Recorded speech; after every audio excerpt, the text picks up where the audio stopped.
everyone, welcome back to my channel Stella in Singapore. So my YouTube channel has been uploaded a lot of videos about Polytechnic, starting from entry requirement, my journey, as well as my personal advice to all the students. So today I have completed all my Polytechnic journey and I'm going to university in 2025 intake. And one of the common questions that most of the parents and students ask is what is the pathway after Polytechnic? Because full-time undergraduate is not the only option you guys have. So in this video, I will be talking about what are the possible pathways that you can consider. So please watch this video until the end. Okay, so the very first pathway that I want to mention about is university. So before talking about university, let's talk about GPA first. So GPA is grade point average, which is like a grade that you are given after 3 years in Polytechnic. It includes all the graded assignment, teamwork, presentation, and the exam, like all accumulated, and you guys will get a grade called GPA. So in Polytechnic, GPA is out of 4. And then if you're considering local university, you need to have nearly perfect GPA, around 3.8 to 4. It is for the big 3 university like NUS, which is QS ranking 8, and then NTU, which is QS ranking 12, and then we also have SMU, SIT, SUSS, and SUTD. In Singapore, for NUS, NTU, SMU, we consider as big 3 university. Usually they are GPA requirement a bit higher than the rest 3, and the rest 3 we consider as small 3 universities. For all the university, they have indicator grade profile, which we call it IGP. So they show the minimum GPA requirement that you need for this particular program. So you need to check for each university, and in this IGP you will see like 10 percentile and then 90 percentile. So 10 percentile means like the lowest GPA that you need for this particular program.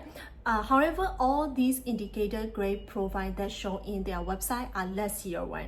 So it means like is like a rough idea of the minimum GPA requirement. It may vary based on your cohort performance. Let's say if your cohort is very smart and then they all have like good grades, it means like if your GPA is near the lower limit, it means like it has lower chance for you to get in. So this is about GPA requirement for full-time university. Okay, so if you have nearly perfect GPA, you have very high chance to get into this local university. Okay, let's say if you have a bit lower GPA, let's say this particular program needs a lower limit of 3.7 GPA, and then your GPA is around 3.69 or 3.68. It means like it's only a bit different from the lowest limit of the GPA for the program, right? So in that case, you can consider ABA, which is aptitude based. Means like you need to submit your portfolio, and they will consider your GPA plus portfolio, and they will be more or less have like interview session.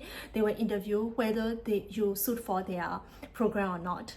So in that case, the portfolio can be either program related or those competition you have participated in, like let's say sports participation, and then you get like gold medals or the silver medals. And you can also submit this kind of portfolio, and they will consider your portfolio and then GPA. So in this case, the GPA shouldn't be very far from the lowest limit. If it is very far from the lowest limit, no matter how your portfolio is like perfect, it will be a bit risky as well. There is a lower chance for you to get into local university. So just now I mentioned about full-time university. Let's say you are financially unable to go to the full-time university, means that you need to work right after Polytechnic, and then you still want to go university. In that case, you can consider part-time university. Okay, so for part-time program, most of the programs are related to engineering or computer science. Okay, so in that case, you really need to check their respective website. So in this video, I will just show the NTU part-time program and then explain a bit. Okay, so for part-time program, you can just simply search part-time program in NTU on the website, and other universities, you can also type NUS, SUSS, SMU, etc. So here for NTU, they have Bachelor of Technology in Computing, and then they show the entry requirement, the educational qualification.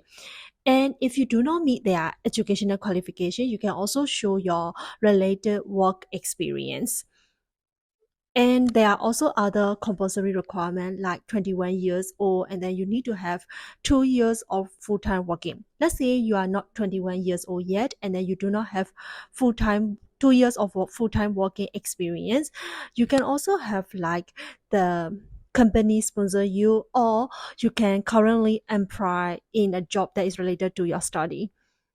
Yeah, then you can apply for the part-time program.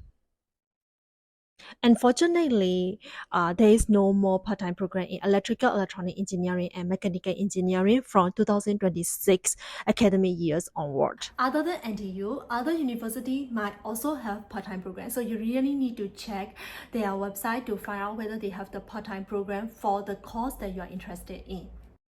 Since SUSS has a lot of part-time program, I will just go through the website. So you just need to select the part-time undergraduate, and then you will see all the programs that SUSS provide for part-time, and there are lots of programs. So feel free to go for the website and check it out.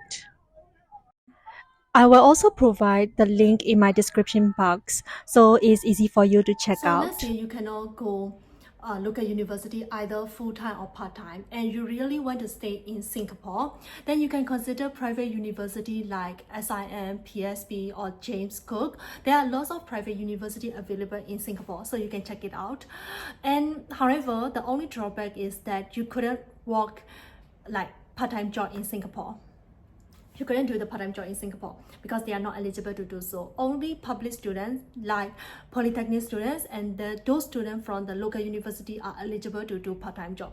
So if you really need to support yourself financially through the part-time job, then you might need to consider this factor if you're choosing private university. Next will be overseas university. Polytechnic diplomas are recognized by university in UK and then Australia, but you really need to check with respective university, and their minimum GPA requirement is different as well. But most of the overseas university GPA requirement is lower than those of the local university like NUS or NTU. And if you are going from the same program, let's say you did biomedical science in Polytechnic and you are going for biomedical science in the overseas university, they will provide the exemption here as well.